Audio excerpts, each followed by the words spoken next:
officially hit the 200-person mark this summer. We're a Michigan-based firm with over 100 years of heritage. We have over 50 people in our firm. It's actually more now, but that are dedicated to the education niche, to doing school district audits during the summer and fall season. We do perform over 100 school district audits annually. Members of various committees up there, and we have over 200 governmental clients in Michigan as well. Into the audit results. If you are looking at the printed copy, feel free to flip to the independent auditor's report. Otherwise, I'll mention a couple highlights up here. First of all, we have an unmodified opinion on the financial statements. So we audited the financial statements for the year ended June 30, 2024. We offer an unmodified or a clean opinion. That's the highest level of assurance that we can give as auditors. So kudos there. There was a new accounting standard adopted by the district this year. That's GASB 100. It's titled Accounting Changes and Error Corrections. It didn't have an impact on the fund level financial statements at all. Really what it did is it classified how the funds are presented. And you'll see that on page 16 and 17 if you were to look at the financial statements. But no impact to the bottom line of the funds themselves. As I mentioned earlier, excellent business office, an administrative team. Special shout out to Scott over here. The audit went as smooth as possible. In the packet itself, it's comprised of 3 sections. The first is the management discussion and analysis. The second is the basic financial statements. The third is the notes to the financial statements. Management's discussion and analysis has a couple of highlights that we'll talk about here for a couple slides. The management discussion and analysis put together by Scott and Garth is really the narrative aspect of the financial statements. So it allows you to step back and you have some comparative information. You have some explanations included in there for why things happened the way they did during the school year. So it's a good resource to read in conjunction with the financial statements. A couple of highlights here. The foundation allowance did increase to $9,608 per pupil. That's an increase of $458 compared to the previous year. Operating grants between federal, state, and local sources were about $18.3 million. It's an increase of about 5.57%. And then instruction and supporting services increased about $2.3 million. That's the expenditures, instruction and supporting services.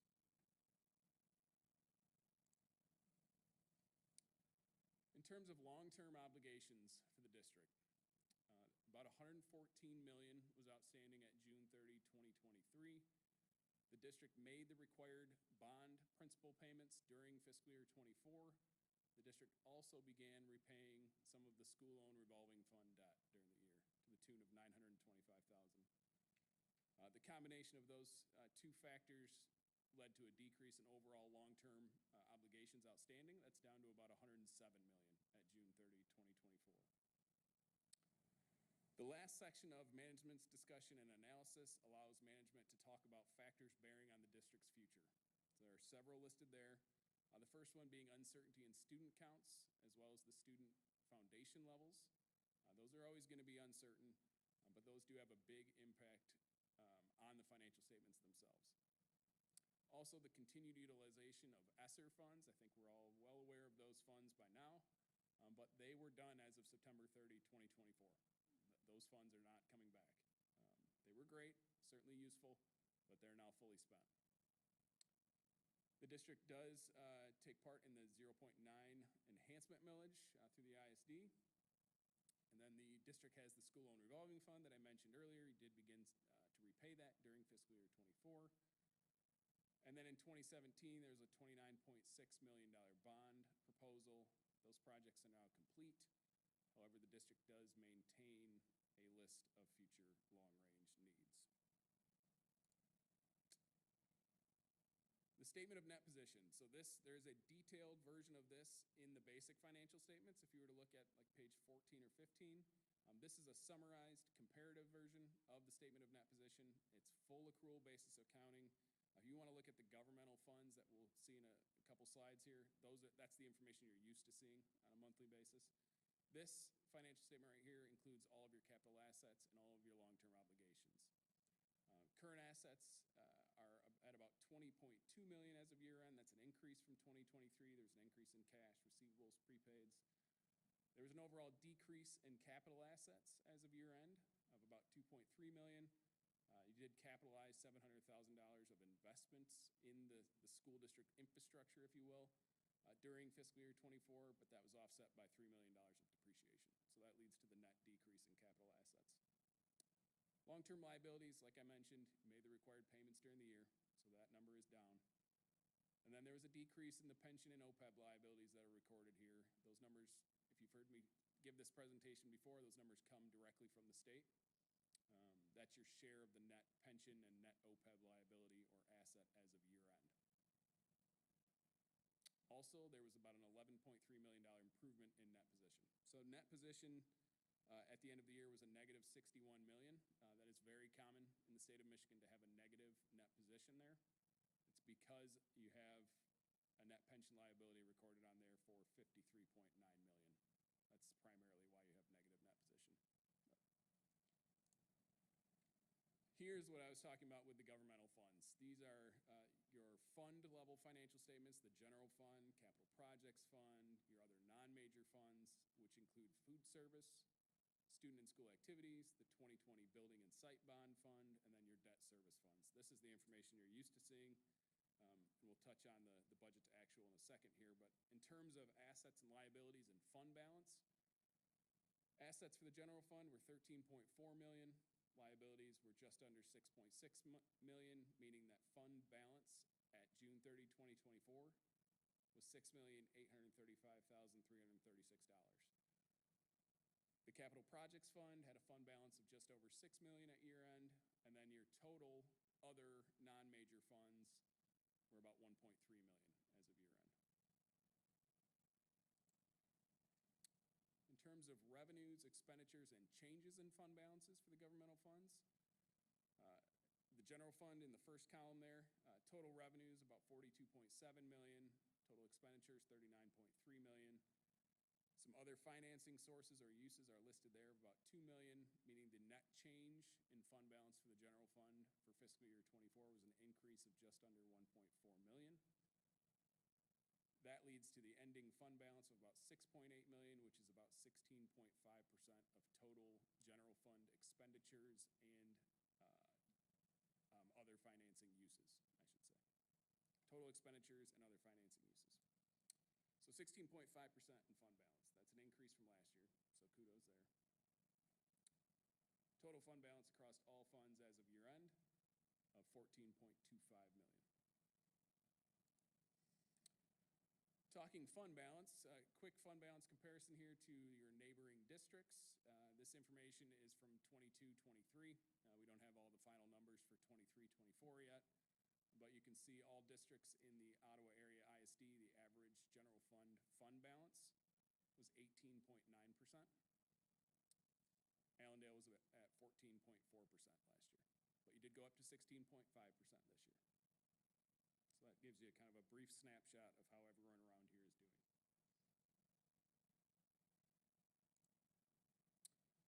In terms of general fund budget to actual, probably the most important page in the packet, I think it's page 54 or 55, somewhere around there in your printed copy.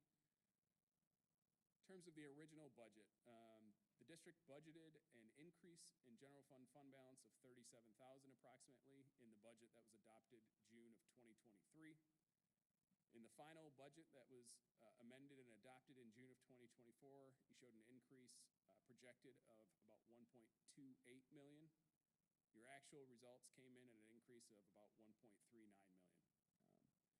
What I will say here is on a budget of $42.6 million for revenues and $39.7 million budgeted for expenditures, to have a variance compared to your actual results of $137,000 on the revenue side and $455,000 on the expenditure side is pretty impressive. I would say that's pretty good fiscal accountability. In fact, I even put excellent on the slide.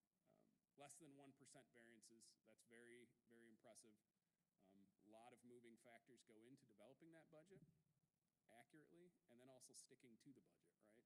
It's one thing to tell people you're going to do something, it's another thing to do it. So that's an impressive slide right there. A couple graphs here in a row. This first one is the 3-year trend of general fund revenues. The blue column is 2024. So you can see over the past 3 years, most sources have increased. The fourth category there is federal sources. Sorry, that's a little small. But you can see a spike in the orange year, which is fiscal year 23. That's from the ESSER funds primarily. And then we have a 3-year trend for expenditures in the general fund. In general, as revenues go up, so do expenditures. So most of those categories have generally increased over the past 3 years as well.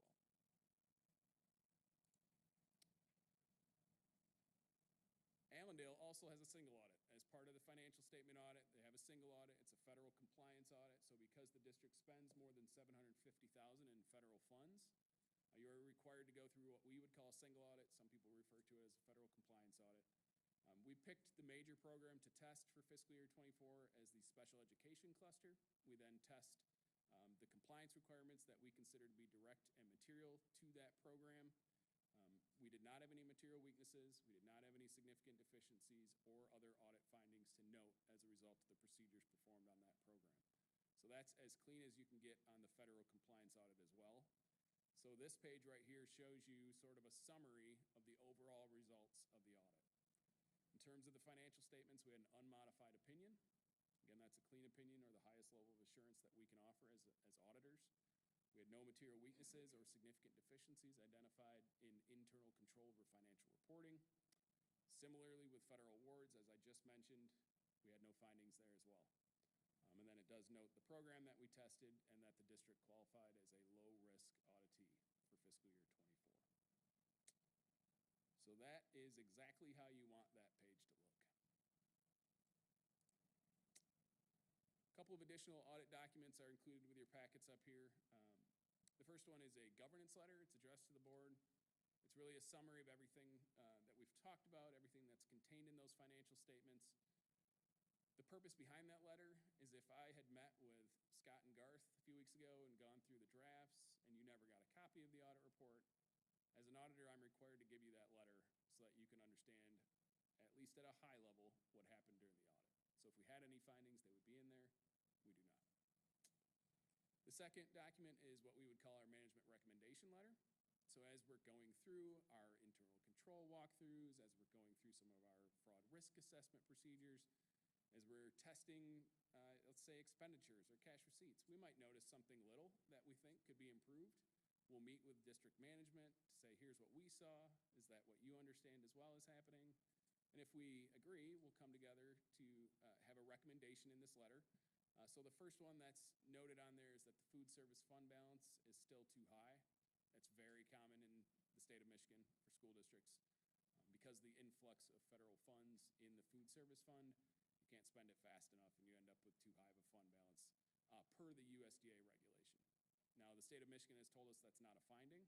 That's just a recommendation or a comment in the management recommendation letter. The second one, or the last bullet point on that slide, is that there are improvements being made to the bank reconciliation and the cash receipt process. We noticed a couple areas that could be improved. We met with management, and they already have improvements being made and changes to the processes being made. So kudos there to the district for really taking that one head on and making the changes. So overall, it was a very clean audit for fiscal year 24. I want to thank the district for all of your help. And thanks for having me here tonight. I'm happy to answer any questions. We could have a study session later if you want to go through the full 80-page detail. I'm happy to do that too. But thanks for having me tonight.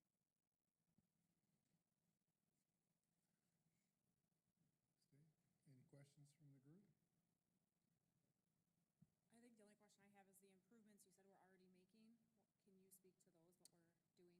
Sure. So we used to have another half-time person in the office who helped with like accounts receivable and some of those things.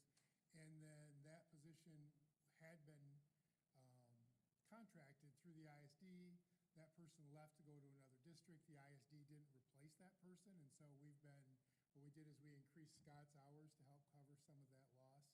And so what we did then is we kind of lost a little bit of that, that secondary backup. And so what we've done now is Scott's worked out a plan where certain things that the former person would have done, now Ray, our payroll person, will, to do, and then some other things Amy's actually going to help with. So we just kind of reassign some of those things that used to be a part of that other person's role. Yep, good question. All right, I think we're all set. All right, well, thank you. Appreciate your group very much. They are great to work with. Thank you. I will let them know. Yeah, please do. Enjoy the rest of your meeting. Thank you.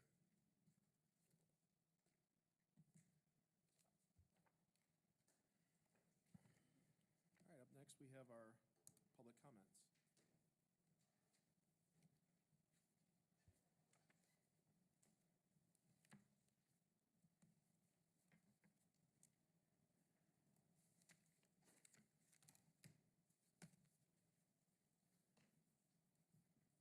First on the list is Brandon Tenbrink.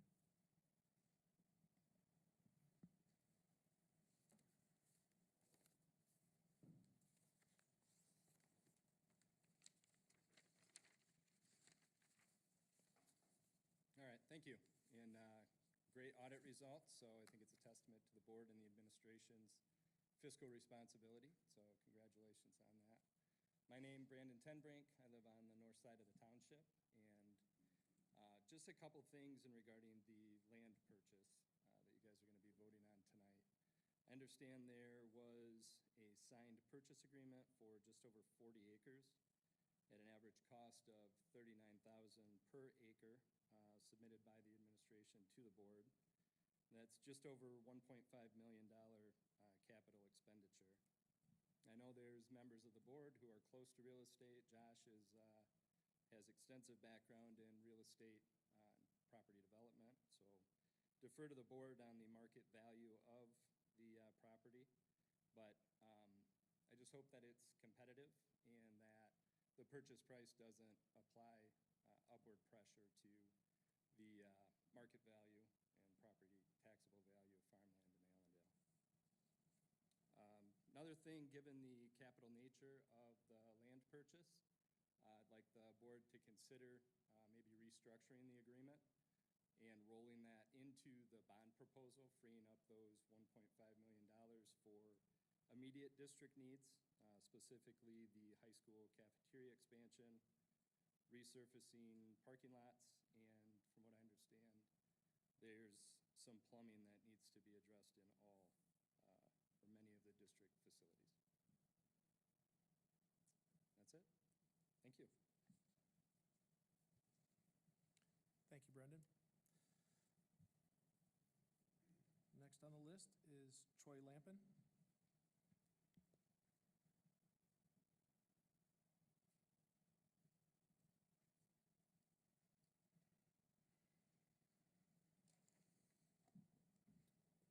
Good evening. Most of you know me from being here every time, but for those of you who don't know, I am Troy Lampin. I just wanted to take a brief moment to introduce myself. I am running for school board this year, and hopefully will have a seat up on the board given if everyone chooses to elect me or not. I am a firm believer that the three pillars that would make me a good school board member are my commitment to this community, my compassion for its students, and the involvement of parents.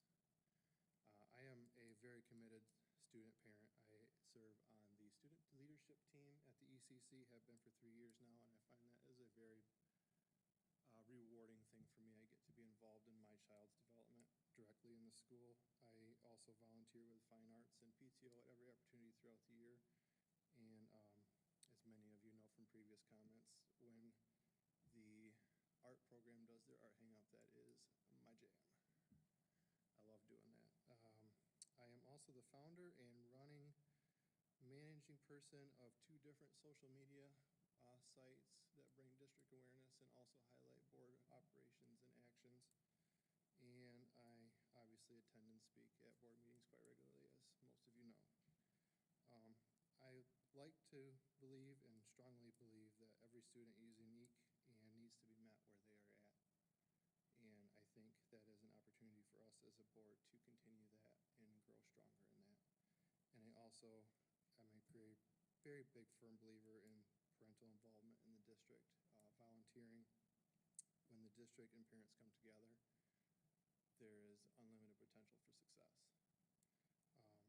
So just to wrap it up, I have a very thorough understanding of the district, and I am very excited to help this district grow. Thank you.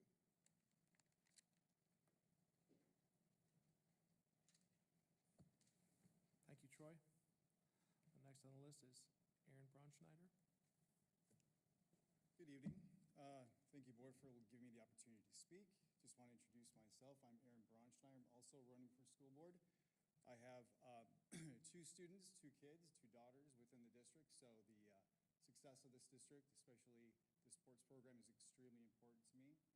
And so I have a very much vested interest in this district and seeing it continue to be successful and continue to grow. I actually have 20 years of educational experience. I've worked in the education industry. I've worked in higher education for about 11 years, and I've also worked in the K-12 education industry for about 8 years. So I've been in boardrooms just like this and various different school boards across the country, private schools, public schools, charter schools. I've been and met with many, many administrators, talked to different building principals, and helped them achieve their education and financial goals. I've worked with school administrators from different worldviews and political backgrounds. I have the opportunity to discuss what their community's worldview and what their opinion is, what they're looking to be successful within the district. And I've allowed myself to present some data, some other evidence-based solutions to help those districts and those schools be successful. I'd love to be able to bring this experience to Allendale Public Schools and look forward to getting everybody's vote, hopefully, on November 5th. And if elected, my commitment will be to be fully transparent. That is extremely important. Obviously, transparency is key when operating at a school board position, but also the success of our students will be top priority for me, as well as continuing to make Allendale Public Schools a desirable district for teachers in West Michigan. There's a national teacher shortage that is going to continue to get worse before it gets better. And so if we are able to continue to make this a competitive district amongst the other Ottawa County districts that you saw in the spreadsheet or in the slideshow earlier, we are going to have to be very diligent in our opportunity to be financially, fiscally responsible, but also the opportunity to make sure that we are hitting those academic marks. Thank you for your time, and hopefully everybody will be there on November 5th at the polls. Appreciate it. Thank you, Aaron. Next on the list is Marcus. I apologize, I can't read your name. Marcus? I'd like to pass, thank you. Oh, okay. All right, if anyone else would like to speak, you may at this time. Okay. We will move on to our committee reports. And do we have any updates for the SEAB? No? Okay, thank you. And superintendent's report. Dr. Cooper. Yeah, well, I just want to start out by saying thank you to all of our board candidates for being here tonight. Mrs. Harris didn't take the opportunity to speak, but she is here as well. And I think that's pretty awesome that all 4 of our candidates are here this evening. So thank you for being here. And I always extend out, if there's anything that you saw in the audit that you would like to discuss, please reach out, let me know. Any information that we can share prior to the election, I think, is very helpful. So if you have questions, don't hesitate to call. I'm very excited about the audit tonight. And again, I'm very proud of the work that Scott and I do with the finances, but I just want to make sure that everybody understands that as we make our financial decisions as an administrative team, building administrators, district office, we do so drawing from the vision of the board. Like, it's really clear, having worked with the board, you know, what you want to see out of student success and student supports and mental health supports. And so we look for those financial opportunities to invest in the things that the board has indicated is important to them. And so I think this audit is also a really strong reflection of the great work that this board is doing. So just wanted to say congratulations to you on that as well. And that's all I have. This time we have our board comment section. Josh, I usually go ladies first. I'll start with you today. I'll just change it up. I just want to say thank you to Scott and Dr. Cooper. When I came on the board 8 years ago, our fund balance was very low, nearing the state margin to intervene into the district's finances. And I mean, really, we've been able to, as Dr. Cooper mentioned, grow a lot of programs, grow as a district. We've given consistent raises. Finances have been going in the right direction, and we still managed to increase our fund balance. So I'm super proud that that has actually taken place over the course of the last 8 years. So thank you to you guys for your leadership in the district and help make that happen. Thank you. Thank you, Josh. Anna? No comment. No comment tonight? Liz? No comments. Kim? I would just like to thank Garth and Scott as well, and Dave, who's not here anymore. Yeah, he left. Those audits are, there's just a lot that goes into them throughout the entire year. Garth and Scott, you do a great job setting our district up for financial success, and as well as putting us in a position where we can reach our long-term goals as well. So thank you very much. Thank you, Kim. I'd like to just, I'll say it again a third time, thanks to Garth and Scott. I know how those financial audits can be. It is nerve-wracking to have somebody come in and look at your dirty laundry and try and find mistakes or holes in what you're doing. They not only look at the numbers, they look at the process, and they look at the fact-finding of, finding the misappropriation of funds in the worst case, but your technical ability to log and be redundant with your funds. So thank you. It's not easy. Also, good luck to the soccer team tonight who's playing right now. All right. Up next, we have our action items, and first on the list, I have a motion to approve the high school girls basketball field trip as presented. I make a motion to approve the high school girls basketball field trip as presented. Support. All right, a motion by Anna, second by Liz. We are open for discussion. So we presented the details of this at the work session, but basically our boys and girls, we'll get to boys in a minute, were invited to go to the famous Hickory Gym down in Indiana to play a scrimmage against Fruitport. It's a unique opportunity and should help them to do some team bonding. All of the trip plans are in place, and I think that it's a great trip to support. Thank you. Any further discussion? Okay, all in favor, say aye. Aye. Aye. All opposed, say the same. Motion passes as presented. And next we have, do I have a motion to approve the high school boys basketball field trip as presented? I make a motion to approve the high school boys basketball field trip as presented. Support. Motion by Anna, second by Liz. And Dr. Cooper? Yeah, I call it the Hickory Gym. It's actually the Hoosier Gym. The Hickory is from the movie, so sorry about that if you watch the movie Hoosiers. But same trip, and just for the record, the girls are staying overnight at an Airbnb, and the boys are staying overnight in a hotel. So even though they're traveling to the same location, they'll not be staying in the same location. Thank you. Any further discussion? Okay. All in favor, say aye. Aye. Aye. All opposed, say the same. Motion passes as presented. Do I have a motion to approve the high school, high school music field trip as presented? I make a motion to approve the high school music field trip as presented. Sorry about that. Do I have a second? Support. Good save. For those of you who don't know, I made a typo on the agenda. It's okay. I have a motion by Anna, second by Liz, and we are open for discussion. Yeah, great save. So, again, this is for November 20 to 25 of the year 2025. And they just like to have a nice, long advance notice because there's a lot of fundraising that goes into that. This is a trip that we've taken in the past, and it's very well organized, and we'd like to get your support. Thank you.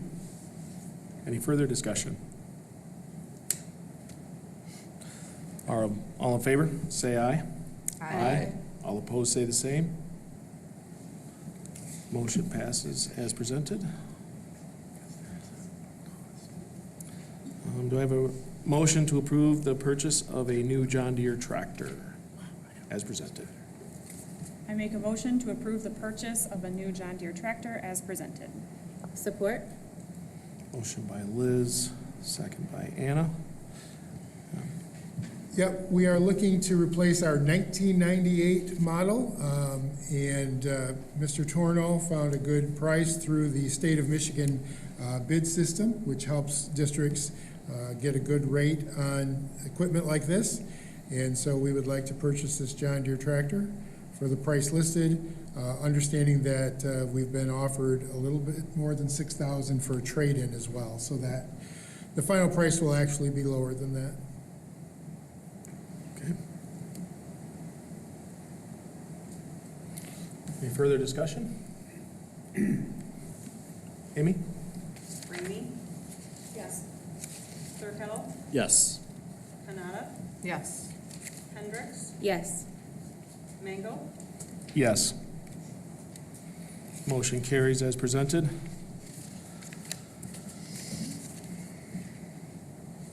Do I have a motion to approve the purchase of the property at the corner of Pierce and 68th Street as presented? I'd like to make a motion to approve the purchase of the property at the corner of Pierce and 68th Street as presented. Support. Motion by Kim, support from Josh. We are open for discussion. Yeah, this is an opportunity that's very unique. It's not often that a school gets to purchase land that's contiguous to the campus that's already existing.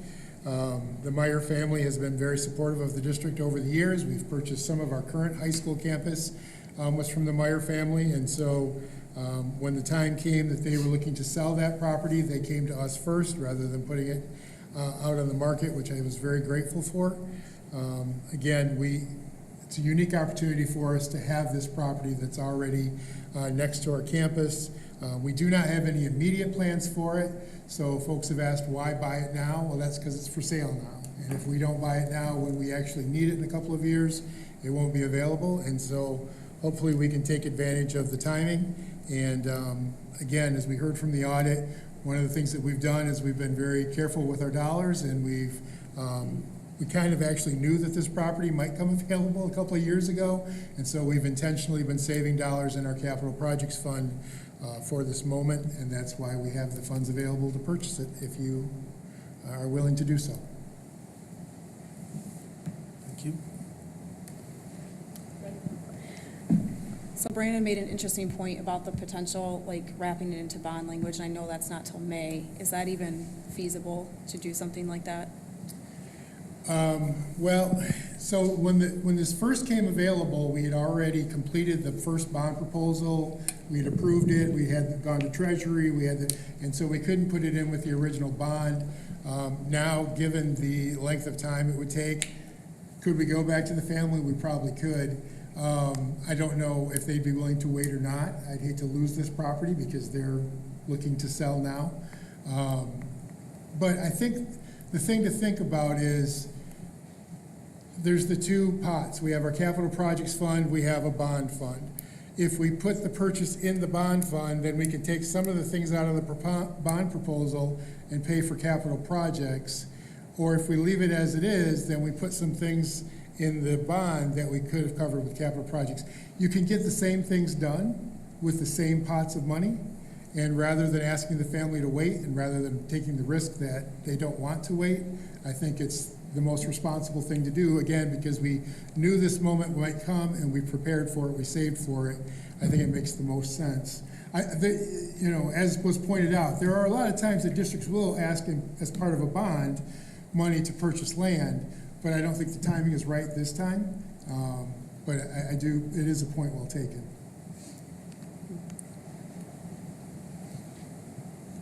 How long does the contract go right now? Like, is it as far as this meeting on our vote? The purchase agreement? Or the purchase agreement? It expires 90 days after it was signed, Okay. so somewhere in November. September 12th, so. So maybe in December then. Yeah, so we have that amount of time. Okay. Go ahead. If we spent this money, I mean, it's a big chunk of money, I know we've got a decent fund balance and things to purchase it, but we also have a long list of things that need to be done at the school. So if our bond doesn't pass in May, if we spend the money on this property now, are we putting ourselves at risk to not be able to do projects that we need if our bond fails? Yeah, that's a good question. You know, what you're able to save in a capital projects account or fund balance is a drop in the bucket compared to what you need to do this type of work. That's why if you look around us, Coopersville, Spring Lake, Jenison, Hudsonville, Zeeland, Fruitport, West Ottawa, they've all passed bonds to do the list of work that we're asking to do. Are there things in that we could knock off through the capital projects if the bond doesn't pass? Absolutely. Would we prioritize the things like roofs, right? Like you've got to stay dry, you don't want to damage the building. Yes, you prioritize those things. Are there things in here that, in the bond proposal, that might make the building safer, like replacing the lights in the parking lot with new LED lights? Yes, those are things that what would happen then is you knock them off as you save up the money in your capital projects. We wouldn't be able to expand the ECC. We probably wouldn't be able to do the major revisions to the high school that'd be like it. Like you would increase the size of the cafeteria and the serving area, then you might not have money left to do the roofs and stuff. So if we spend this money, it's like 1.6 million out of a $6.8 million capital projects fund. We'd still have $5 million to cover roofs, pipes breaking, bathrooms. You know, we would be okay in the event, if the bond fails, again, we'd still be able to manage those emergency situations. So short-term for this property, we are going to be extending the lease to the farmer to farm. They can if they want to. If we were to purchase this and do this today, pending all the testing and everything that needs to go on, there are no immediate plans for this in the short term, right? We would have to pass a bond to do any work or expand any type of water, electricity, or anything to that property. So if we do this, this is a adjacent piece of land that may or may not be available when the purchase or when the bond comes through. If it's not available at that time, we're out. We're out on it. If we purchase it and we keep it and we say, you know what, our district isn't growing anymore, or we're not doing anything else, we can still sell that piece of land and move forward. So those projects and things, if we got into dire straits, if the bond didn't pass and we had to do those things, we could turn around and sell it also. Absolutely. That's kind of there was a question in there. We can sell it, right? Yes, we can. If we get in big trouble. It's our property, we can sell it if we want to. Yeah. Okay. Yep. And there are tenants on it currently that are expected to leave if the sale goes, Yep. the sale goes through, a sale. Yep, my understanding is that they've been notified that they have to be out by the end of November. Yeah, and then we can decide, so, as I shared with the board, if there's no buildings on the property, then it doesn't change our insurance costs, because our liability insurance covers all property that the district owns. And so If there's no buildings, we can take those off, and it doesn't change anything on our insurance cost. If we want to leave the house and we want to think of another use for it, again, we've just brainstormed some ideas like robotics using that building, or Science Olympiad, or having our construction trades kids actually work on putting in a ceiling fan, work on doing some plumbing work. Then you would want to insure the building in case of fire, flood, pipes breaking, storm damage, that kind of thing. But SETSEG has said that what you use the buildings for doesn't change the cost of the insurance. So you could just say, we're going to keep that house and garage and store books in it. It's the same cost to insure it as if you say, we're going to use that for the construction trades class. So, yep. So once we purchase it, then I will come back to the board probably with a proposal from our administrators after talking about how we might use that property, and then you'll decide, do we keep the house? Do we, maybe somebody would purchase that house and take it off the property. There's a lot of things we might be able to do, which then that might help us recoup some of the costs. But that would be a decision we'd make once we own the property. I have reached out to the farmer who's currently farming, I think it's 27 or 28 of the 40 acres. Haven't heard back from him yet, left a message on his cell phone. So hoping to hear back from them, but I think this is a busy time of year for them. I think every time of year is busy for farmers. So, but I am hoping to hear back. And again, if that person isn't interested in continuing, we may reach out to someone else. There's a lot of folks who lease farmland in Allendale. So that would be my recommendation, so that the property doesn't sit idle until such time that we need it. Do you know how many acres of land we currently have as a district?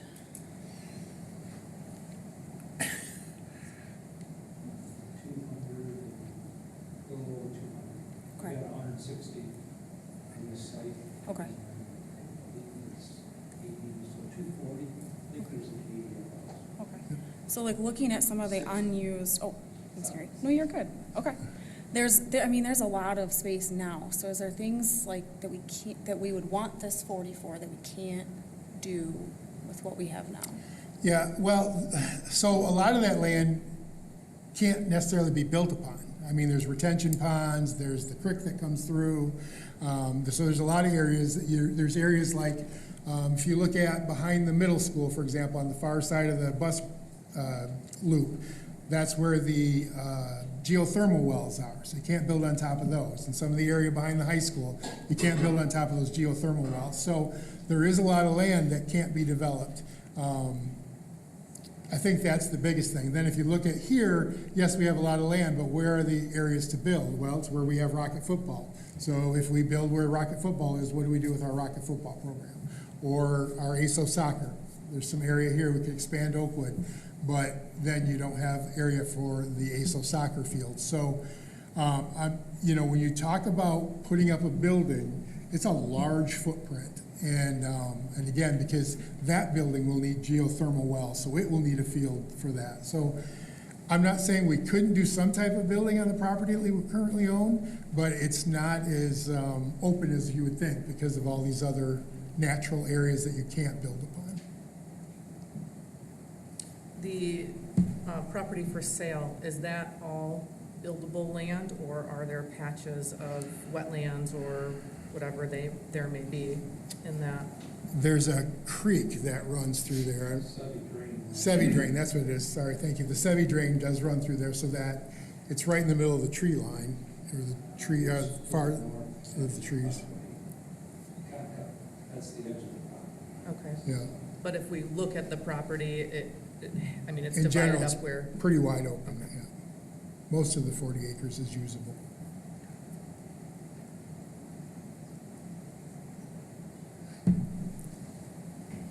I just had a couple comments. One, it's contiguous property to our current property, so therefore the value of the property is probably greatest to us. So when it comes to assessing the value of the property, it's a difficult thing to come up with because we're not comparing to something that is, maybe it's similar property and it's 5 miles away from us. So given that we're more of a campus setup, it makes sense because it's contiguous.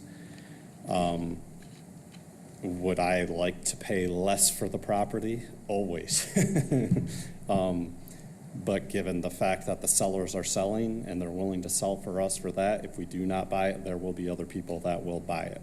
So I think for that, those two things alone, it's enough for me to say, even if we never use it and hold on to it for 10 years and we don't have a plan, or say Allendale goes in decline, homes stop building, people move out of district, et cetera, we'll sell the property then at that point.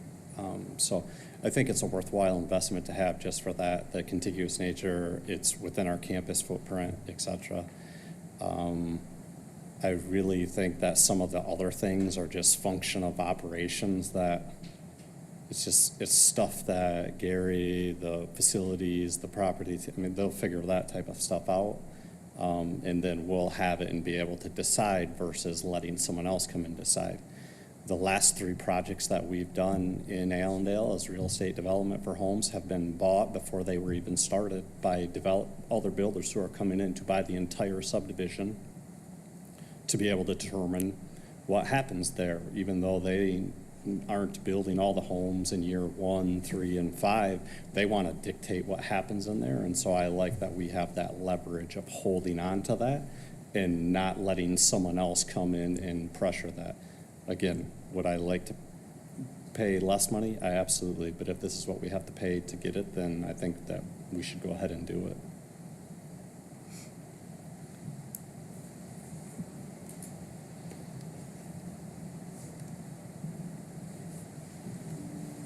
Any further discussion? Okay. Amy? Thurkettle? Yes. Kanata? Yes. Hendricks? Yes. Mango? Yes. Ramey? No. Motion carries as presented.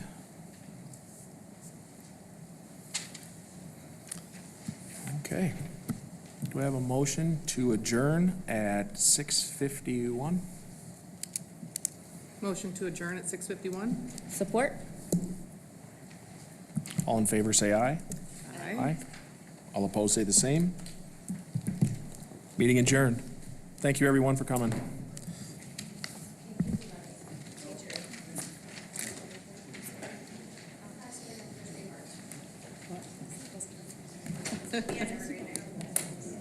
Keeps everyone guessing. Oh, yeah, totally. I know that feeling so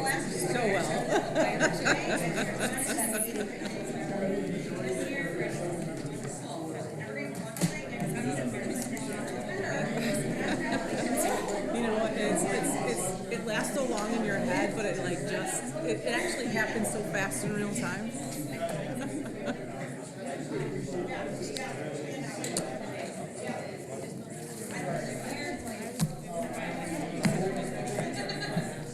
I had like 2.